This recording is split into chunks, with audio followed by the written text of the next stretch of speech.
You're listening to MMA Oddsbreaker. Today on the phone we have Marcus Davis, who is he and I are about the same age, but I'm twice as good looking. That's even they said even after you've had the eyebrow surgery.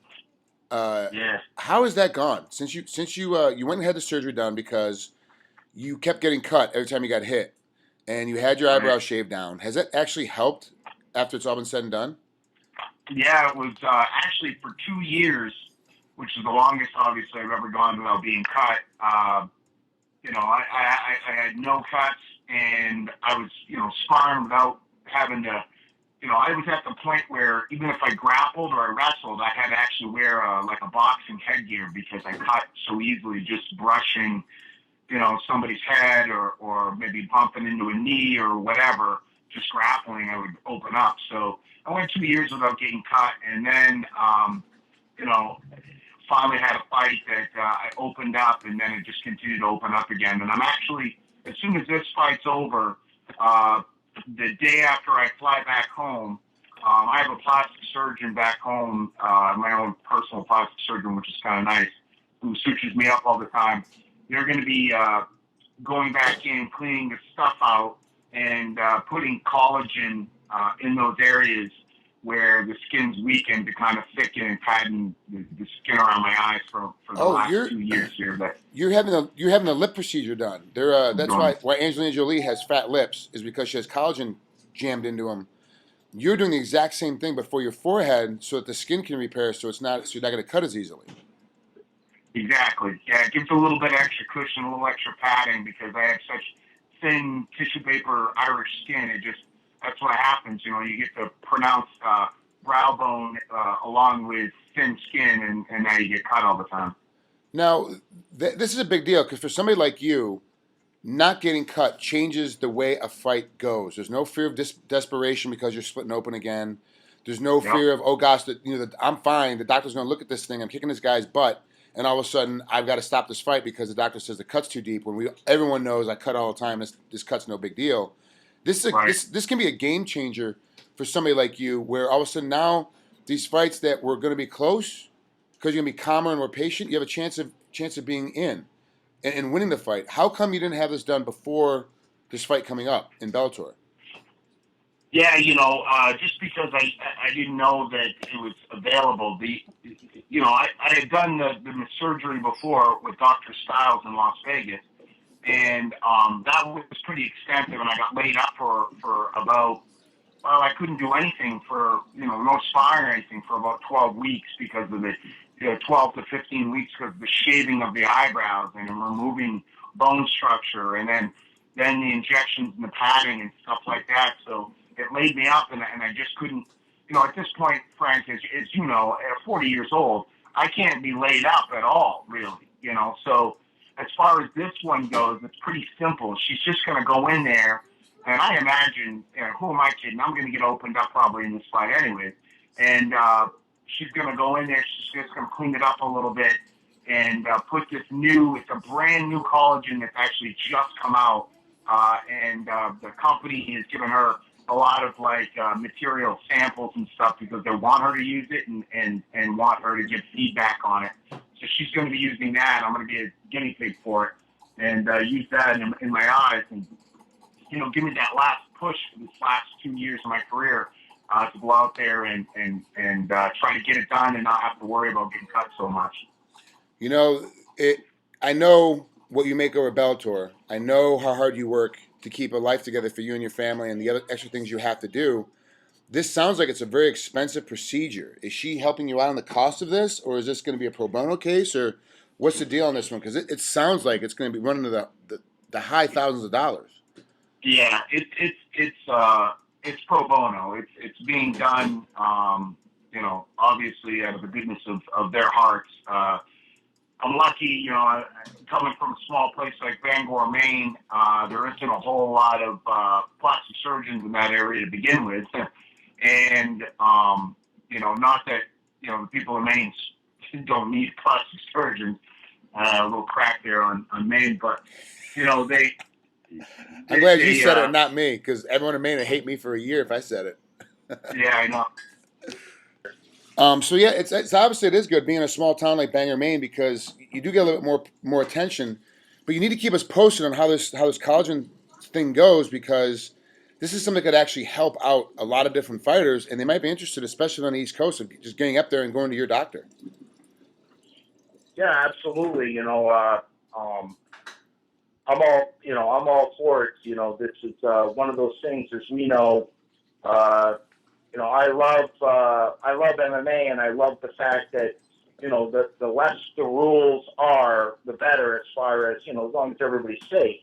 But the elbows are the biggest pain in the ass for guys like me, because it just takes that little tiny tip of the elbow to open you up. But as you saw, if you remember, as you were calling the fight when I fought Curtis Demars, he barely even touched my forehead with his elbow. I had him on his back, and I was just smashing him. And then a little tiny bump of his elbow. I actually have the picture of when the cut happened, and that wasn't much of an elbow, and I looked like I look like somebody took a hatchet to my forehead. So When I went back and looked at the replay of that fight, I was still I missed it the first time.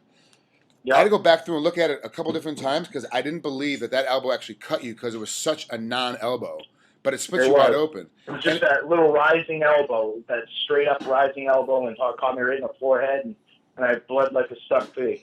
and it's weird because I've always said, it's funny how they didn't allow knees to a downed opponent once something else other than the bottoms of your feet touch the ground. You're not allowed to knee a guy in the head. But I was always like, but I can throw an elbow anytime I want. And I always use the Kenny Florian example. Kenny Florian and Yeah. Sean Sure. Kenny was giving Sean everything that he had, but Sean was just that much back then was just that much better of a fighter. Sean was beating Kenny up in every position, every spot because he was just out wrestling him. Then from the bottom, I think around the third round, Kenny throws a vicious elbow, and because it landed on the cheekbone instead of the eyebrow, the fight continues. But that split Sean wide open, and that's one of those things where like Kenny could have been in this fight, could have been the champ at 155 if the elbow had been about 3 inches or 4 inches higher because the blood had been dripping into his eye. Sean couldn't see the fight's done. Elbows to me have always been way more dangerous than knees have been, but it's always seemed like I've always that my opinion has always fallen on deaf ears because like no the knees are bad when a guy's on his hands and knees and you knee him in the face. I'm like no, look at some of these guys, and I forgot about that Curtis Demars fight where he barely threw anything and you split wide open. Like it looked like it needed like Yeah. 100 stitches. Yeah, no, it was a nasty cut, and yeah, I remember the shirt fight, and the difference is I think what they look at is the kinetic energy of the knee. It has all that power and the energy, but there's also a lot more surface of the knee, and the knee isn't anywhere near as solid as the point of the elbow. And the point of the elbow, it's like this: would you rather get hit with a like a wooden mallet, or would you rather get hit with the point of a ball pin hammer? Yeah. And that's kind of how I would associate it. Like I said, I think you should be able to do knees to grounded opponents, and I think you should be able to elbow, but at the same time, I just wish that cuts weren't stopping fights, so you could see the whole fight play out. Yeah, exactly. Well, let's move on. That was I'm actually really interested in this personally, not on a broadcaster standpoint. I'm actually interested in this personally to see how this works because I know a lot of fighters that would benefit from something like this.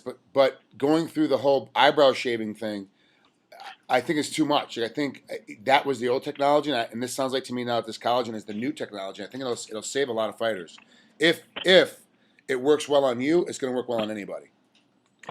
Gotcha. Yeah, absolutely. All right, let's talk about Alexander Saranowski. That's the guy you're fighting up here in Bellator on September 27th over in the Rose Garden in Portland, Oregon. Can be seen on Spike TV, co-main event. Once again, you're always on the main card because you're very exciting, but this time you're co-main. What does Alexander bring to the fight that's different than any other fighter that you've competed against so far? Well, everybody has their own thing, and this kid is really well rounded. I believe he has like 6 to 8 TKOs and KOs, and he's got 12 submissions on his record. They call him a submission specialist, but I've seen, I don't want to say every one of his fights, but I've seen quite a few, and at least 15 of them. And usually his style is he comes straight forward and he throws real powerful. He has a powerful right hand and he has a good lead left kick, and he uses his striking and his power to get people pretty much to shoot on him. I mean, he will shoot, but he typically shoots only when people are completely committed to striking. He doesn't just come out and shoot. And but what happens is that people will shoot on him, and he's a master of taking the back. This guy takes everybody's back, and he has more submission wins by rear naked choke than anything else on his record. So as far as what does he bring to the table that's different, I wouldn't say anything that's really flashy that stands out and makes me go, wow, I gotta watch out for that. But he's young. He's the age of my oldest child. He's determined. Obviously he dropped one. He's only lost. And typically, I would say he actually didn't even lose the fight. He's got one loss on his record, and it's a split decision loss to Rich Clemente. And we all know how we feel about split decision. And I watched the fight, and the fight ended, and Rich Clemente was all beat up, and there was a mark on Cernovsky because the whole time it was Clemente riding Cernovsky's back. But Cernovsky really beat him up and standing up. So, that's what I'm looking at. I've just got to, I can't just win this fight. I've got to stop this kid because it's a tournament style. And so I got to go out there and I got to get this kid out of there as fast as I can. This is MMA Oddsbreaker. That's Marcus Davis on the other end of the phone line today. Marcus, this guy comes in. He's only got one loss, like I said, to Rich Clemente. You're coming at 22-9. He's coming at 23-1. He's never been stopped. Obviously, though, if you look at the records, you have the tougher level of opponents all the way through your career. Yeah. How much more of the game, not only being, we make fun of your age because we're both old guys. We make fun of your age, right. But you're much wiser, much smarter than you were even 2 or 3 years ago when it comes to your training and your patterns and your habits. How much of the old man game is going to be played during this fight? Were you literally going to pull some stuff out that he hasn't seen from you since maybe one of your first fights? Something that's brand new that we didn't think an old dog could learn new tricks, but also using just that wisdom of knowing how the cage works and which way to put him and how to point him. Yeah. That's scary. You're actually kind of unraveling my whole thought process to my plan that started from this camp, and exactly once again because you're a fat like myself. I completely. What I'm hoping he's doing is watching the videos of my last 3 or 4 fights because in my last 2 fights I threw dominantly kicks. I threw lots and lots of kicks. For this fight, what I actually did about 8 weeks ago is I came back to Boston and rekindled my relationship with my first boxing coach, my professional boxing coach, Joe Lace, who's worked with guys like Mickey Ward, Dangerous Dana Rosenblatt, who's a world champion, and wanted to get back to my fundamentals and get back to what I've done best and what people used to fear me for was my hand. And so I focused a lot on my boxing for MMA, and on top of that, obviously, I've been working a lot of not just jiu-jitsu, but counter wrestling and submission defense, escapes, stuff like that. So, I plan to go out there and just take over and control, and not let. I'm not going to force the fight and try to make the kid do anything, but I will coax him into making mistakes. I will get him to move in a certain direction on purpose.